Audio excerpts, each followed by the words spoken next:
تھی، لیکن امام حسین نے بتایا سچا عاشق وہ نہیں ہوتا، وفادار وہ نہیں ہوتا جو اپنی پسند کو ترجیح دیتا ہے، ارے وفادار تو وہ ہوتا ہے جو اپنی پسند پر یار کی پسند کو ترجیح دیتا ہے۔ امام حسین نے کہا میری پسند ہے مدینہ منورہ میں رہنا، اللہ رسول کی پسند ہے مشن اور دین بچانے کے لیے کربلا میں جانا، میری پسند ہے راحتیں، اللہ رسول کی پسند ہے مصیبتیں، میری پسند ہے ساقی کوثر، اللہ رسول کی پسند ہے فرات کے کناروں پر پیرا بٹھانے والوں سے مقابلہ کرنا۔ امام حسین نے اپنی پسند کو قربان کر دیا تو اللہ نے انعام یہ دیا، حسین تو نے دنیا میں میری پسند پر اپنی پسند کو قربان کر دیا، میں نے جو چاہا وہ تو نے دنیا میں کیا، اب تو جو چاہے گا وہ تیرے ساتھ کیا جائے گا۔ ارے قبروں کے نشان مٹ جاتے ہیں لیکن جب تک دنیا رہے گی تیرا گنبد و مینار چمکتا رہے گا، ہر محلے میں تیری نسلیں آباد رہے گی، ہر جگہ تیرا ذکر آباد رہے گا۔ اللہ اکبر، دوستوں سے بھی تیرے ڈنکے بجواؤں گا اور دشمنوں سے بھی درود ابراہیم پڑھوا کر کے تیرے ذکر کرواؤں گا۔ دیکھ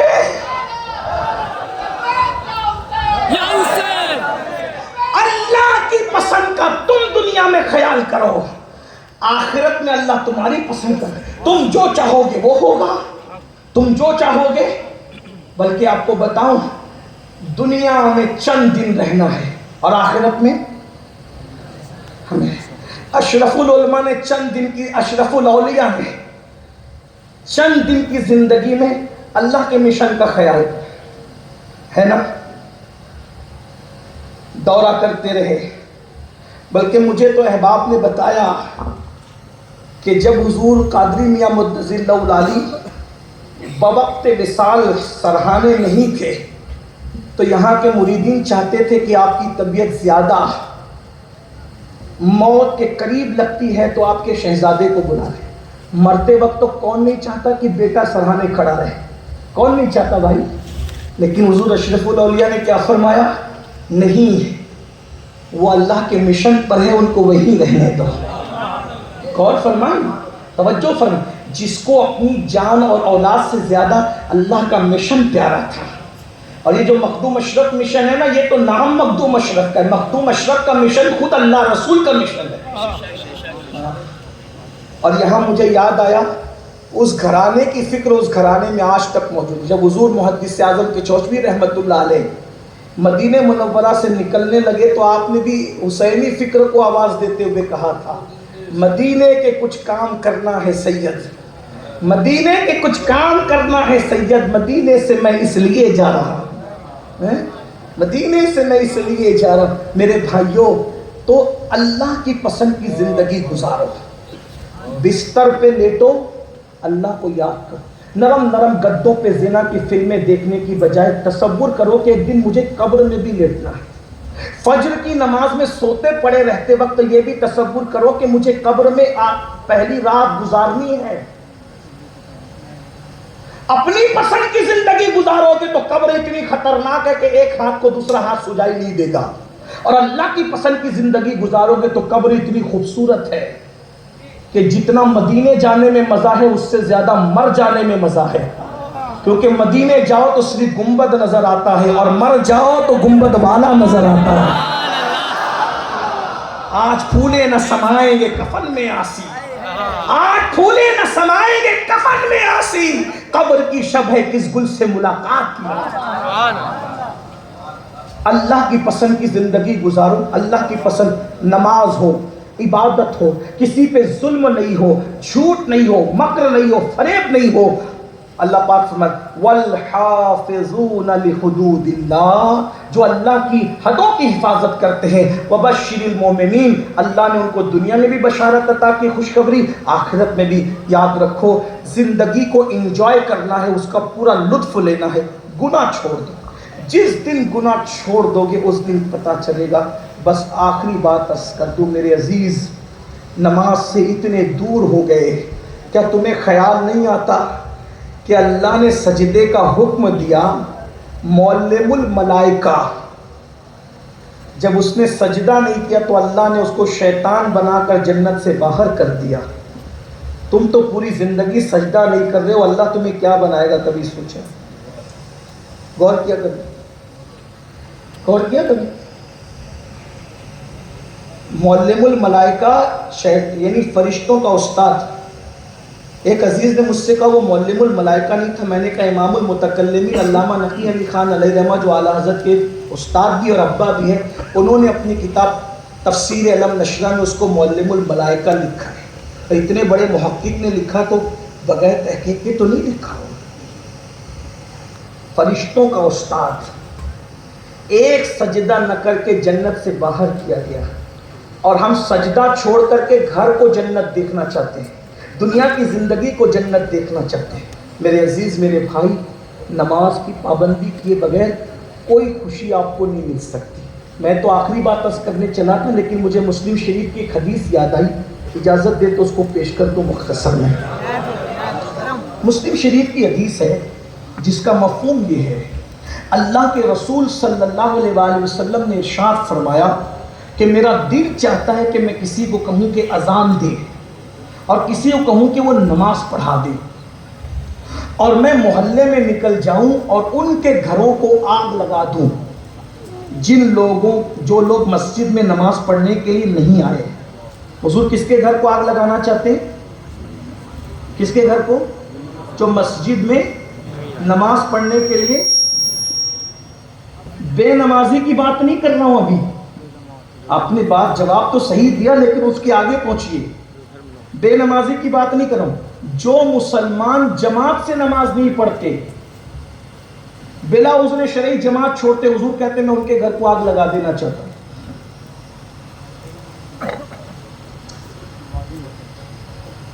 بھائیوں، جو جماعت سے نہ پڑھے حضور اس کو آگ لگا دینا چاہتے ہیں، جو سرے سے پڑھتے ہی نہیں، جو جمعہ بھی نہیں پڑھتے. اب ہم کیا کہنے لگے؟ مولانا کیا نماز کی اہمیت ہے، دیکھو حضور علیہ السلام ان کے گھر کو آگ لگا دینا چاہتے ہیں جو مسجد میں نہیں آتے. میں نے کہا صرف یہ بات نہیں ہے، ستاروں کے آگے جہاں اور بھی ہے. اس حدیث کو دوسری حدیث سے سمجھو. ام المومنین سیدہ طیبہ طاہرہ سیدہ عائشہ صدیقہ رضی اللہ تعالیٰ عنہ فرماتی ہیں کہ میں دیکھتی ہوں، کیا دیکھتی ہوں؟ کہ اللہ اپنے محبوب کی چاہت کو پورا کرنے میں بڑی جلدی کرتا ہے. توجہ ہے، اما عائشہ پاک کیا کہہ رہی ہیں؟ میں دیکھتی ہوں کہ اللہ محبوب کی چاہت کو پورا کرنے میں. ارے محبوب کی دعا کی قبولیت تو بہت بڑی چیز ہے. محبوب دعا نہ مانگے، صرف چاہ لیں تو اللہ ان کے چاہنے پر کیا کرتا ہے؟ 4 رکعت نماز کی نیت کی، نگاہ آسمان کی طرف اٹھی. تانا دینے والے بدبخت تانا دے رہے ہیں کہ دین نیا نہ آئے ہے، پرانا قبلہ مسجد اقصی استعمال ہو رہا ہے، کاش کہ بیت المقدس کی بجائے میرے دادا کا بنایا ہوا کعبہ قبلہ ہو جائے. حضور نے کہا نہیں، چاہا. 4 رکعت اللہ نے پوری ہونے نہیں دی. گویا کہ کہا جا رہا ہے محبوب ہماری عبادت بعد میں پوری ہوگی، پہلے تیری چاہت پوری کی جائے گی. قد نرا تقلب وجهك في السماء فلنولینک قبلۃ ترضاها. لوگ کہتے ہیں نبی کے چاہنے سے کیا ہوتا ہے؟ ہم نے کہا نبی کے چاہنے سے قبلہ بدل جاتا ہے. اور کس شان سے؟ قبلۃ ترضاها. محبوب جدھر تیرا جی چاہے تو ادھر رک کر لے، ہم تیری خوشی کے لیے قبلہ بدل دیں، ہم تیری خوشی کے لیے. فسما وجہ اللہ، ہر جگہ اس کے جلوے. اسے مشرق و مغرب سے کیا، وہ بے نیاز ہے. محبوب اسے تو تیری خوشی چاہیے، اسے تو تیری رضا چاہیے. خدا کی رضا چاہتے ہیں دو عالم، خدا چاہتا ہے رضائے محمد. اما عائشہ پاک کہی اللہ محبوب کی چاہت کو پورا کرنے میں کیا کرتا ہے؟ کیا کرتا ہے؟ جلدی کرتا. آپ توجہ کرنا، نبی نے کہا نہیں، چاہا قبلہ بدل جائے. قبلہ بدلا کہ نہیں بدلا؟ بولو بھائی بدلا کہ نہیں بدلا؟ اب حضور کی اس حدیث کو سنا جو مسلم شریف میں، کیا میرا دل چاہتا ہے ان کے گھروں کو آگ لگا دوں. جس گھر کے لوگ مسجد میں نماز کے لیے نہیں آتے ہیں, تو نبی نے کیا کیا؟ چاہا. لیکن رحمت للعالمین نے چاہا, آگ نہیں لگائی, چاہا. اور نبی نے چاہا اور اللہ نے اس کو پورا کر دیا. اللہ نے لگا دی آگ, اللہ نے آگ لگا دی. یہ جو تمہاری بستیوں پہ بلڈوزر چل رہے ہیں, یہ اللہ کی لگائی ہوئی آگ ہے. یہ جو تمہارے بیٹے تم سے باغی ہو رہے ہیں, یہ اللہ کی لگائی ہوئی آگ ہے.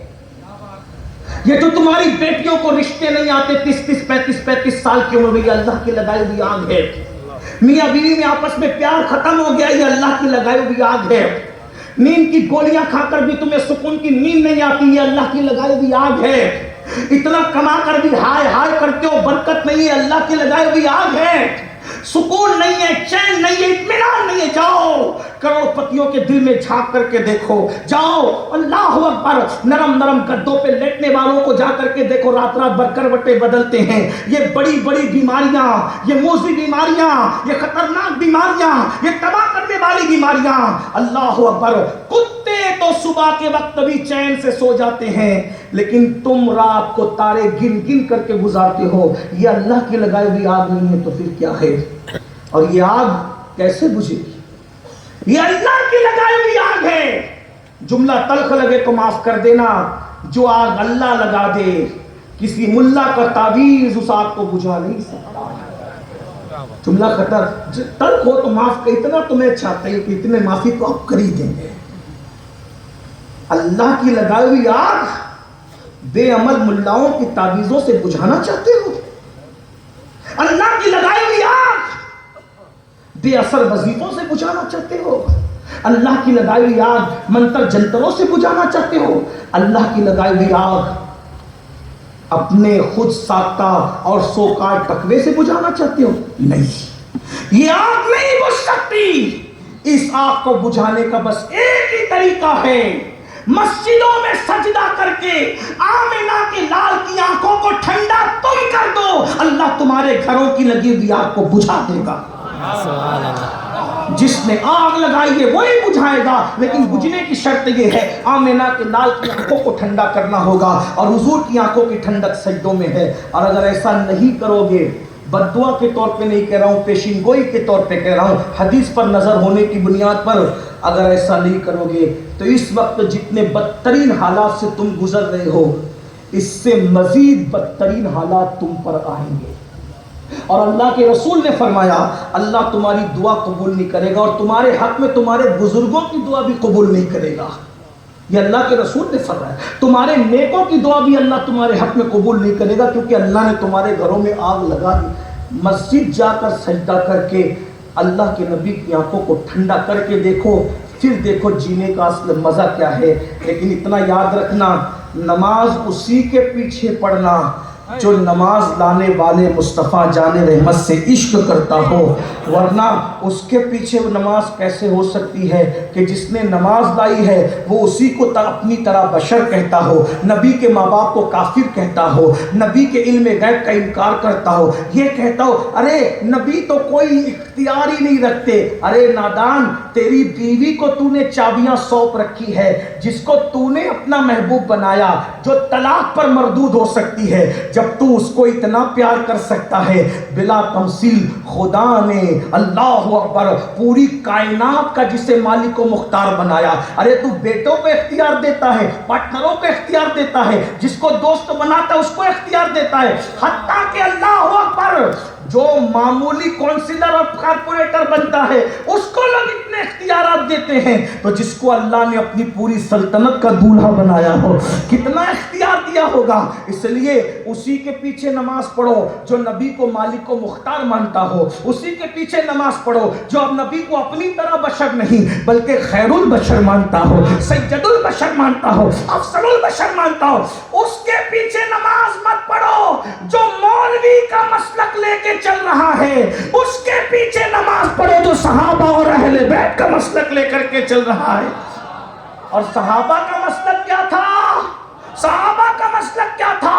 جب صدیق اکبر خلیفہ بنے تو رسول اللہ کے منبر پہ بیٹھے تو جہاں حضور بیٹھتے تھے وہاں صدیق اکبر نہیں بیٹھے. توجہ ہے, توجہ ہے. صدیق اکبر نبی کے ہاتھ پر, نبی کے ہاتھ پر پہلا بنا ہوا مسلمان جو گھر کے باہر کا فرد تھا.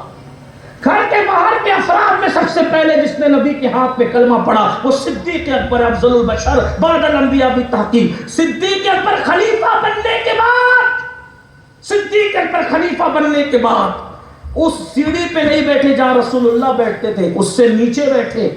کیوں؟